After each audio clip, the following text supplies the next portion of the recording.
Hi, everybody. Hello there. I'm Jerry. And I'm Linda. We live in Central Florida. We call it paradise. We do. One of the big drawbacks is we don't have our grandkids here all the time to play with us. So when they do come, we really want to impress them and create memories, right? So one thing we can do is an activity that goes on in the villages several times a year. And that's called Camp Villages. It's about 2 or 3 times a year, maybe more, maybe 4 times, but it's a lot of fun. It's a chance for the grandparents and the grandchildren to be together and do lots of activities and have a great time and make memories. And this past year, we asked a couple friends of ours if they would do a short video on their experience, and they did. And we've held that for you until this year when we can show it to you. Now, the next one coming up is an Easter camp for Camp Villages, but the big one is the summertime. We're going to show some of their activities, and we're going to sprinkle in some of the ones we had with our kids a couple of years ago. Yeah. We hope you enjoy it. Pay attention to those dates. Hey, Jerry and Linda. Rodney, aka Opus Santa. And I'm Jackie. How are you today? Jerry called a little while ago and asked if we do a little review on Camp Villages. And we had our granddaughter here this past week, and we had a great time. I'm going to hand it over to Jackie. She's the organizer of the group. She has all the details and everything like that, and I'll fill in a little bit more later on. Yes, it takes some planning. It is a lot of fun. The first thing is pay attention to when they post the Camp Villages brochure. They usually announce it on the radio in the Daily Sun, so you'll know when that's posted. And then there's different activities for different age groups. There's 3 through 6, 7 through 12, and 13 through 16. So depending on what your grandchild's age, they have age-appropriate activities to do. You can also buy t-shirts, which she has a t-shirt. The one she had last year still fits her, so next year we'll probably have to buy one. She'll grow out of that. So anyway, the biggest thing is to pay attention to the dates. Go through with your children and find out what week is best for them. Then your grandchildren find out what things on that week would suit them. You know, be the most fun for them and interests that they may have.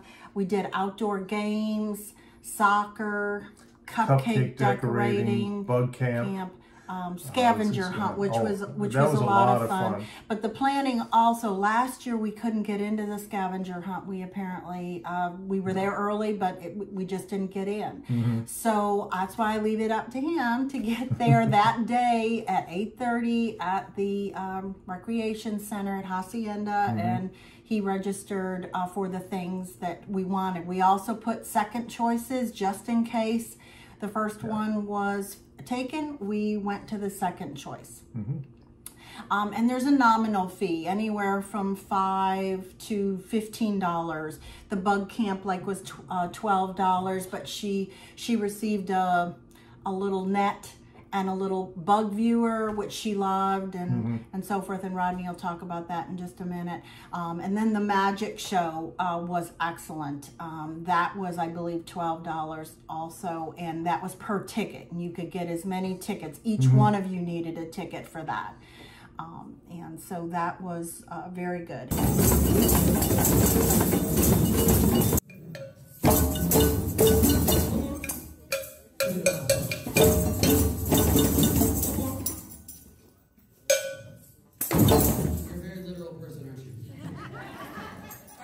Ready, go!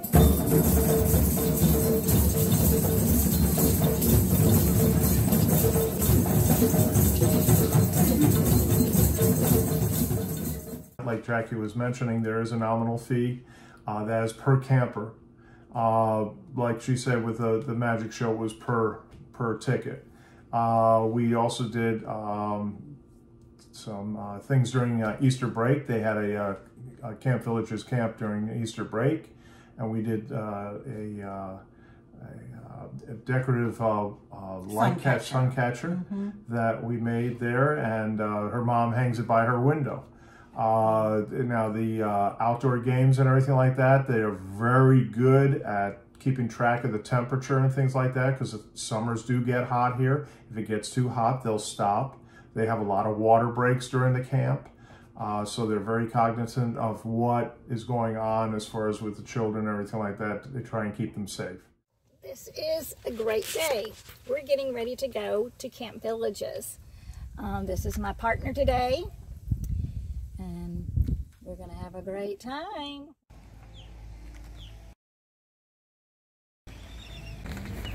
Cool. Hello folks, how you doing? And we are ready to have a good. So what are you doing first? Making a flower. Making a flower. On what are you doing it on? A hat. You're gonna do it on a chef hat? You need the little cup of mini marshmallows, or big cup of mini marshmallows. You got it. You are going to need your Tootsie Roll. You're going to need the white frosting without the pink dot, not the one with the pink dot. It's very well run. The Villages Rec and Parks Department do a great job of running these camps. We did the scavenger hunt. It was at several different locations throughout the area. They would go play a game. They would get a coin for each place that they went to, come back to the original location. For those coins, they got a little hip pack, and in that was some little goodies and candy or little items and things, and they got to keep the little coins that they collected along the way. Had a lot of fun. Part of the fun is just riding around with your grandchild or niece or nephew or whoever, going from place to place. You get to see different parts of the villages that maybe you haven't seen before. Thank goodness for GPS. But yes, download your GPS, especially for the it. scavenger hunt, Yes. because there were some grandparents that didn't have that, and they were asking how to get to those places. So it's just easier if you can download the app. And as you're going along, they love to ask, you know, what goes on over here? You know, what are those fields for? Or what are those courts for? Or what's in that building? Or why does that building look like that? And, you know, you can explore those things as you're going or on your way home or something like that, or something that you can look at later. But we had a great time with our granddaughter. Now, we have a neighbor, Phyllis and Hank. They had their, I think it was She their was 14, 14-year-old so niece. She was there, and she went for archery. She really enjoyed it. She had a great time doing it. And then they had some of their younger grandchildren there, great-grandchildren there, and they did some arts and crafts and outdoor games and things like that during Easter. And she highly recommends it also. Phyllis is a really good neighbor of ours, and she really enjoys having her grandkids around and loves entertaining them. We can't say enough about Camp Villages. It's a wonderful experience for the kids. If you get a chance to do this, it's 9 weeks during the summer, and I believe it's maybe 3 weeks during the Christmas break and another 2 or 3 during Easter break. But they do them. Just pay attention to the Daily Sun or the radio, and we really enjoyed it. Yes. So we hope that this has helped you out and enjoy with your grandchildren. It's a lot of fun. So have a great rest of this summer, Jerry and Linda. We hope to see you around the villages. So with that, I'm just going to sign off and say, hope you have a wonderful summer. We'll see you later. Goodbye. Bye-bye. Thank you, Jackie and Rodney, for that explanation of the Camp Villages. It sure had a lot of information for everyone out there. Yeah, they're such good folks. In fact, they're Mr. and Mrs. Santa Claus, so you got to trust them, right? But Camp Villages is a great program, and you've got all the information you need to sign up for Easter week, and then pay attention for when it comes out in the summertime. If you liked our program, please press that like and subscribe button and share it with all your friends. Until next time. See you when you get here.